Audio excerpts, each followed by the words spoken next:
and welcome to your Friday One show live on BBC One and iPlayer with Roman Kemp. And Alex Jones. And can I just say happy 9th birthday, to Prince George. And if the Cambridges are watching, we hope you enjoy tonight's show. Oh, yes, I should curtsy. Yeah. There you go.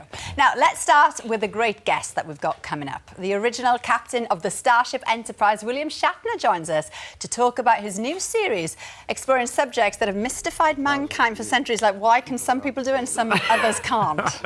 And we're going to celebrate a fantastic summer of sport, telling us about the epic challenge they've taken on for sport relief. Our question of sport team captain Ugo Monye and singer HRVY. And women's sport is on everyone's mind with a buzz about the Euros and now the women's T20s going into the Commonwealth Games. So we'll be meeting some current cricketing stars as well as some budding heroes of the future a little bit later in the show. Yeah, and could you soon get a gold medal for playing video games, as esports will be played alongside this year's Commonwealth Games. Stay tuned to find out exactly what that's all about. And if all that whets your appetite, then do join the conversation on Twitter, Instagram, Facebook or by email. But first, the man who boldly went where no man has gone before when he played Captain James T. Kirk in Star Trek, and now William Shatner is boldly delving into the mysteries of the universe. His show, Unexplained, is back, which tries to explain the unexplainable by explaining it in a way that can be explained. Here's what's to come in the new series, Explain. High in the mountains of central China, along the banks of the Yangtze River, lies a complex of shrines and temples that is known as Fengdu Ghost City. According to Chinese legend, Fengdu is considered to be a place where our world meets the underworld.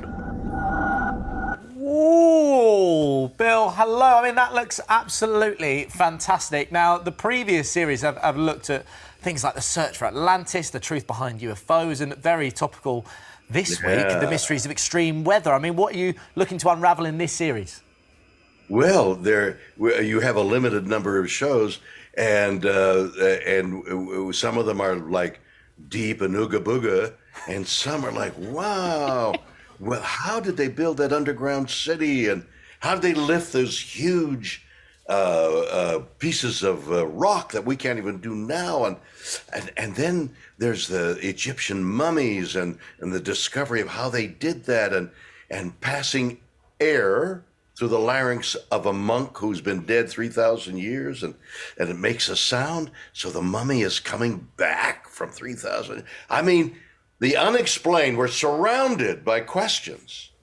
Some of these questions we ask, and as you pointed out, it's inexplicable. There's no explanation except the grandeur of the mystery. So, Bill, you know, you've looked at so many different stuff. What's the favourite, then, story that you've looked at and uncovered the mystery? Well, there's so many of them, and some of them, England won't see them for a while. But, you know, it's truly a mystery. There are these large blocks... Forgive me. There's these large blocks of rock quarried somewhere else, brought to a location, erected, and precision measurements, and nobody knows quite how they did it. One explanation is vibration. That magical people tapping the rock, setting it up, it vibrates and lifts. I mean, there's all kinds of mysterious explanations for some of these things that have no real valid explanation to those of us today, but they're mysterious and wondrous, and makes you think about how many mysteries are left in the world that we have no idea about. But can I just quickly ask, where are these rocks? Yeah, where are they, Bill? What? Where are the rocks? Very good. Where are the rocks? They're everywhere. They're in Egypt. They're in Peru. Oh. They're in the South America, Middle America. They are in Greece. There's London. Do you know how mysterious Stonehenge really is? Oh, I mean, I can literally see... Oh, well, you see, Stonehenge is right there with the rocks. But there's whole layers underneath Stonehenge that had a prior history. We don't know how it got there.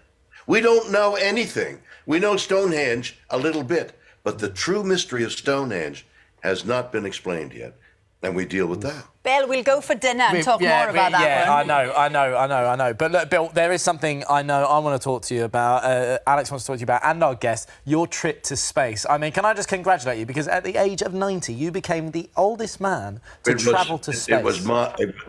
It was monumental, and I ended up, I wrote, with two friends, I wrote an album called Bill, which did really well. We had some songs left over, and I was asked to entertain at the Kennedy Center, and we used those songs about space, about Earth, about love, and it was a very successful concert, which the album and the television show of which will be along soon.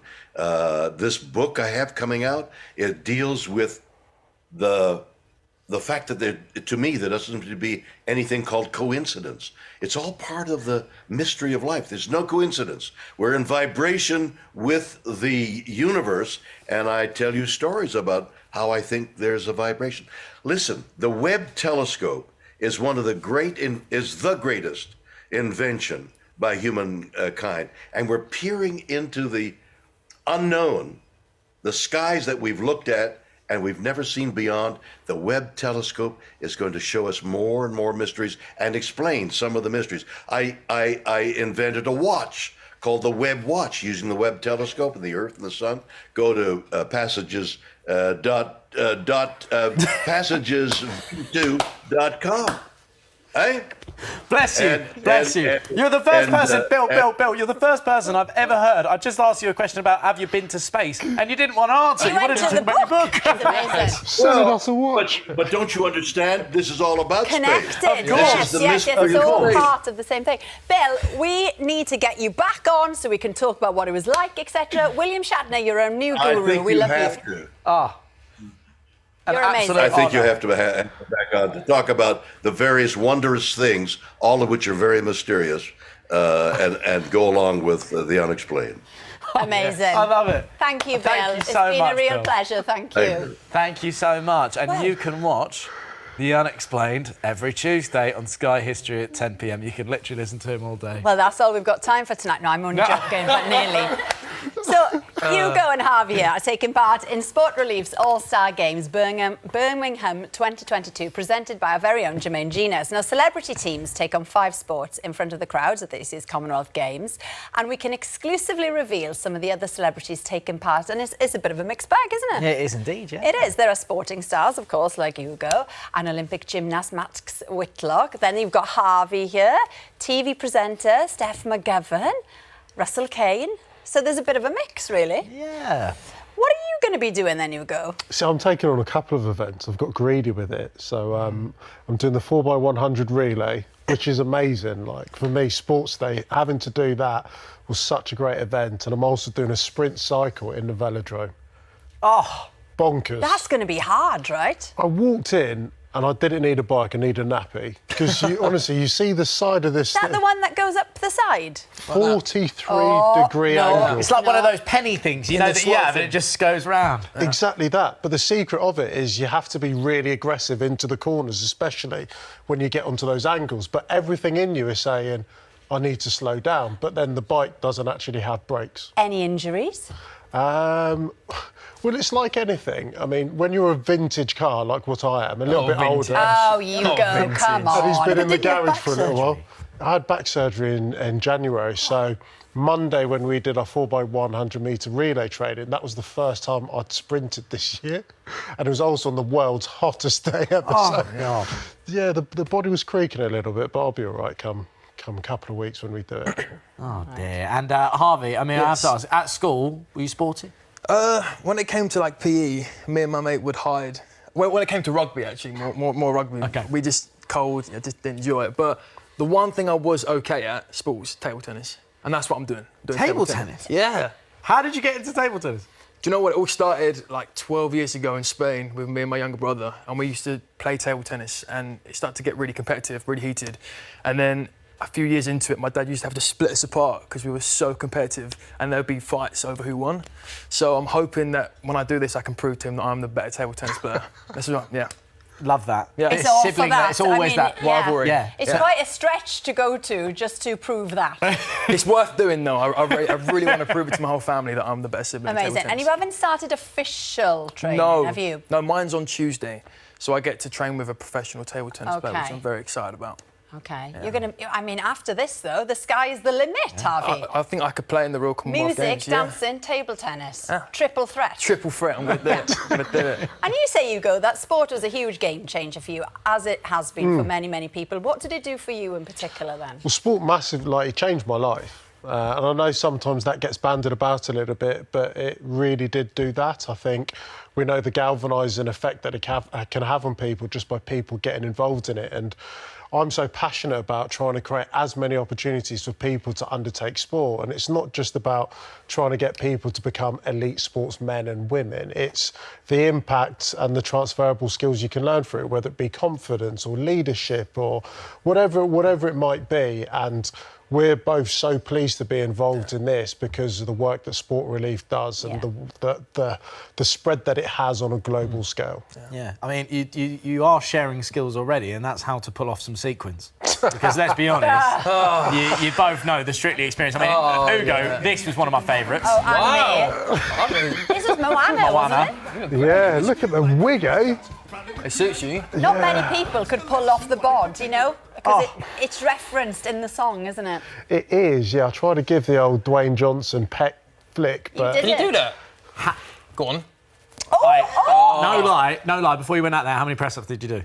About 3,000. Yeah. It was a lot on show, do you know what I mean? Yeah, but you pulled it off. And what about you, Harvey? Because, I mean, you were excellent. I was all right. Have you still got the moves? Do you know what? I feel like I say it's like riding a bike. I feel like it would come to me if I trained again. But yeah, wow, look How at it. good is that, Yeah, bro? I was all right. Fluid, watch this. Oh! I thought I was going to break my kneecaps when I did that. But yeah, it was You were all right. brilliant. Thank you. I was okay. Absolutely brilliant. Well, thank you both. Thank Lovely you. to Thank have you you. with us. Sport Relief All-Star Games, Birmingham...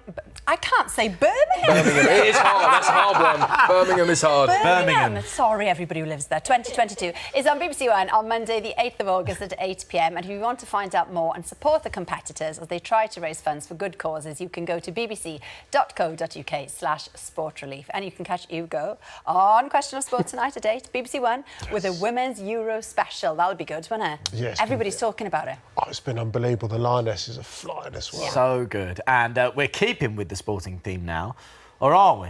Because we're talking about video gaming. Well, it's been piloted alongside this year's Commonwealth Games in the hope that they'll be included in the future. Well, whatever, bring on the medals, isn't it?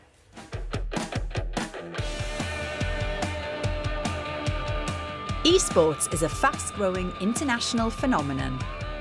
Esports is competitive video gaming, whether it's in a team environment or individuals competing against one another. With billions of dollars up for grabs and plenty of fans. We're not just talking millions of people, we're talking hundreds of millions of people.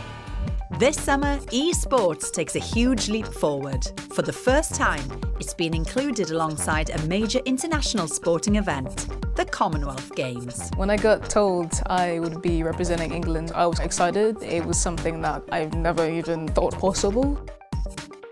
The players have been selected from thousands of young gamers to make up the England, Wales, Scotland and Northern Ireland teams. Mark Weller is England's manager. Today, his team are having their official pictures taken and getting some practice in. Esports is competitive. Like any traditional sport, you need dedication, you need to work hard, you need to train. At the championships, 3 different video games will be played. The first is Dota 2, a strategy game where 2 teams of 5 players battle it out to destroy an enemy base. The second is eFootball Series, a single-player football simulation game. And the third is Rocket League. This is football, but with rocket-powered cars. 2 teams of 3 are pitted against one another, and they score points by scoring goals. Players are known by their game names, like 20-year-old Takara, an England Rocket League team player who also plays professionally. I train 6 or 7 hours a day, the same as you would a full-time job, because for me that's what this is. Not all of the team play full-time. Alanis is 16 and still at school. My parents were happy to hear that I would be representing England. My mum was probably more excited than I was. Like many parents, though, her mum and dad were initially cautious of gaming. Many people are worried about long hours in front of the screen that could damage gamers' health and well-being. And Alanis' parents had to weigh up the pros and cons. I thought it was a waste of time. What future prospects would you have as a gamer? That quickly changed once I got to learn more, but I was adamant that she had to finish her education. She actually bought gaming time by playing the piano, so I made sure that she had a balanced life. To be world-class, the players have to make sure they fit physical activity and social contact around their screen time. Almost let them have the ball and only hit the ball when you absolutely feel like you have to.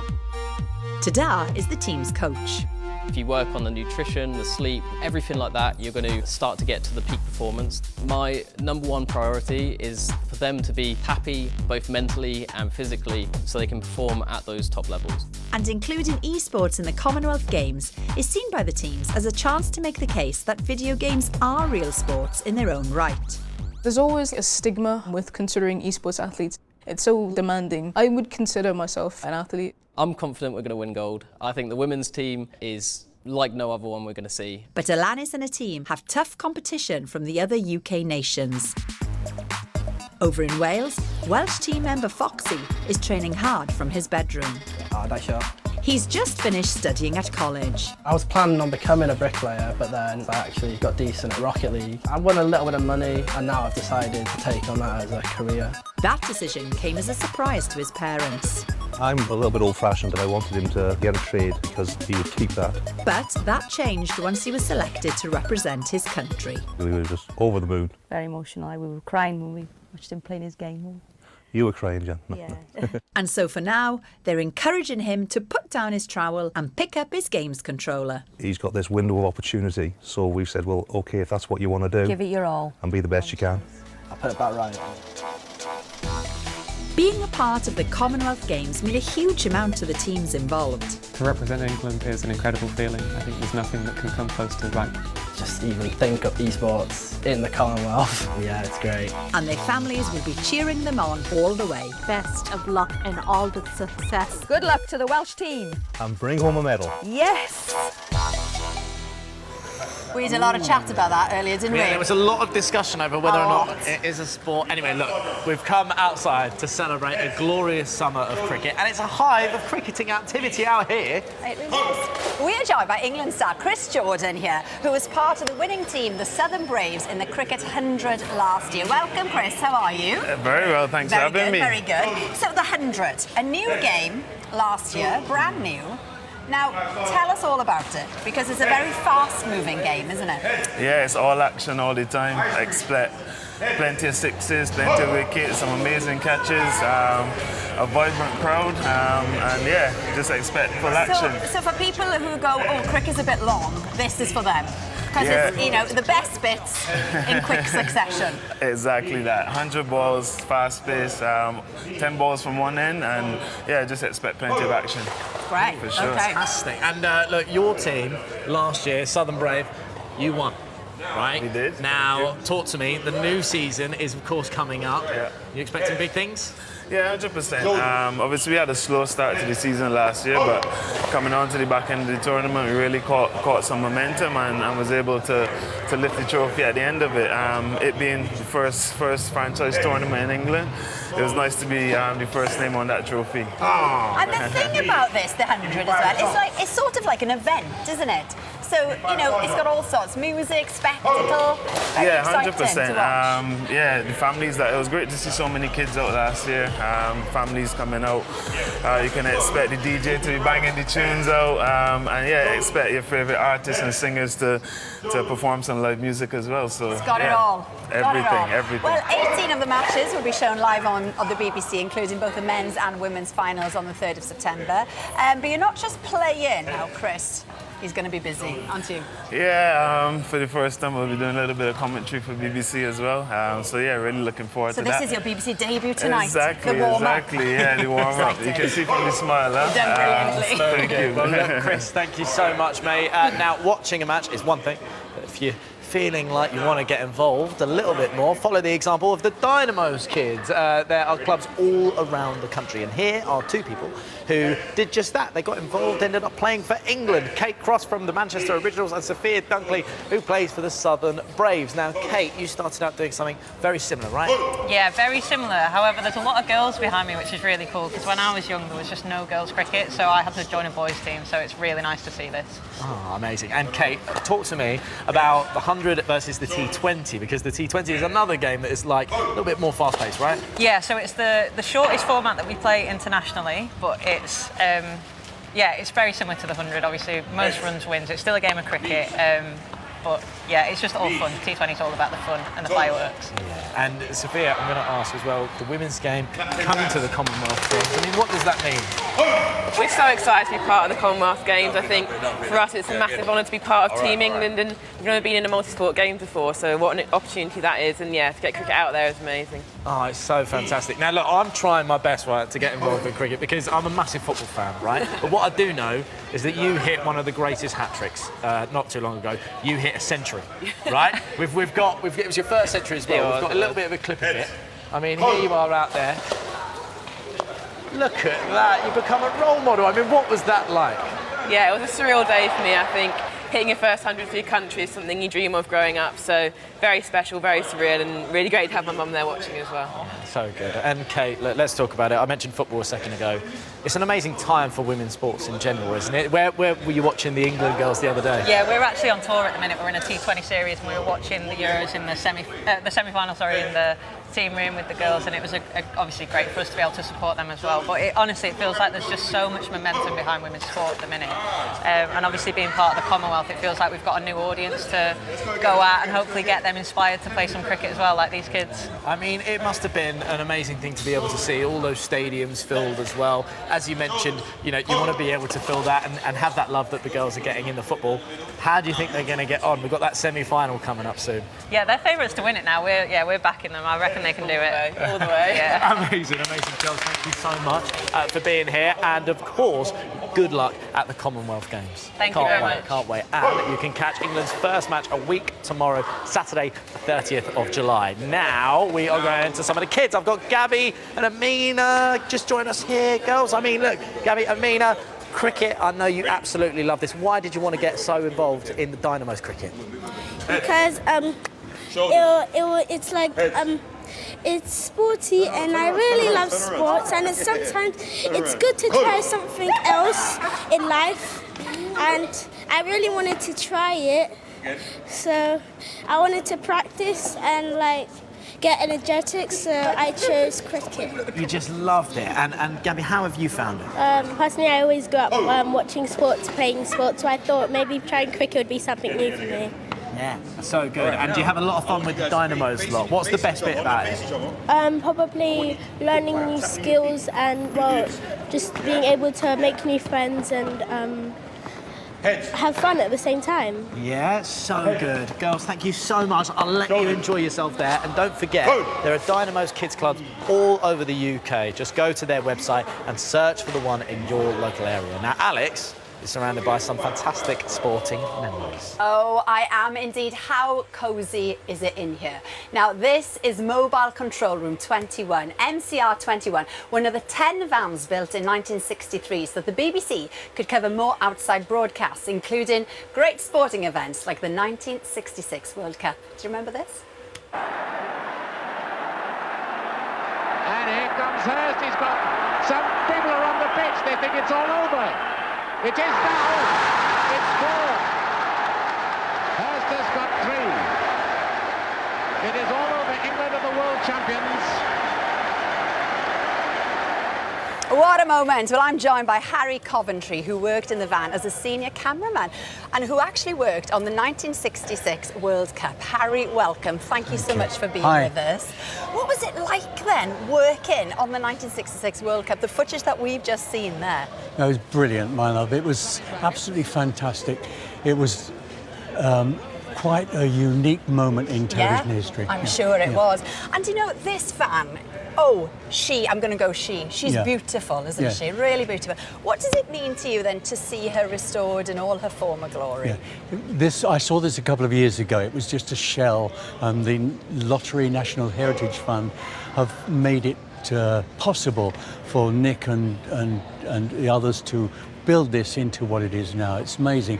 It's going to be a interactive thing. Someone can go in and practice being a television director. Not only is it a piece of history and in the television world, but it's a brilliant bit of kit on its own right. So brilliant for all generations to see those people who remember the events and the younger generation coming through.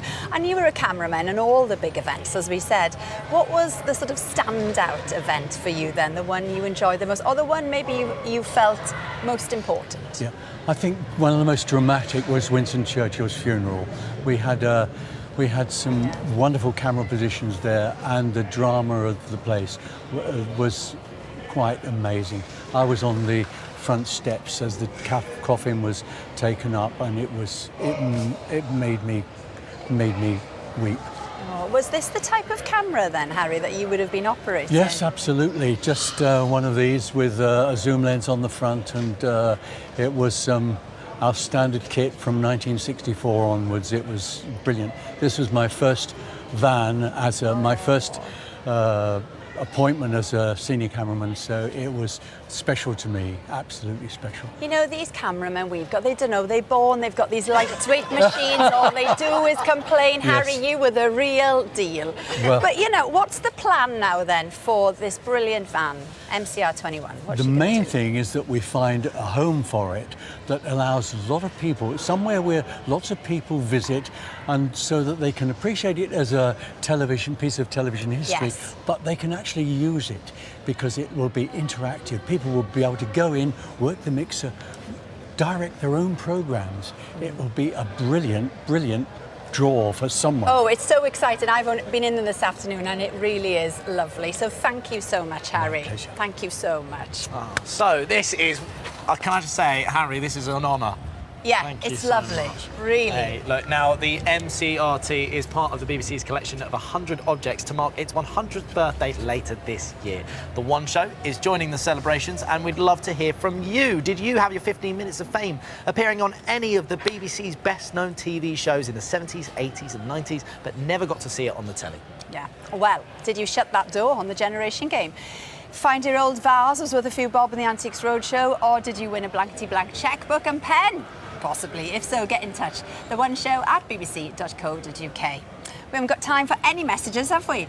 But we're going to say goodbye. Have a lovely weekend. See you later. I'll be back on Monday with JJ. Yeah. Harry, thank you. My pleasure. You.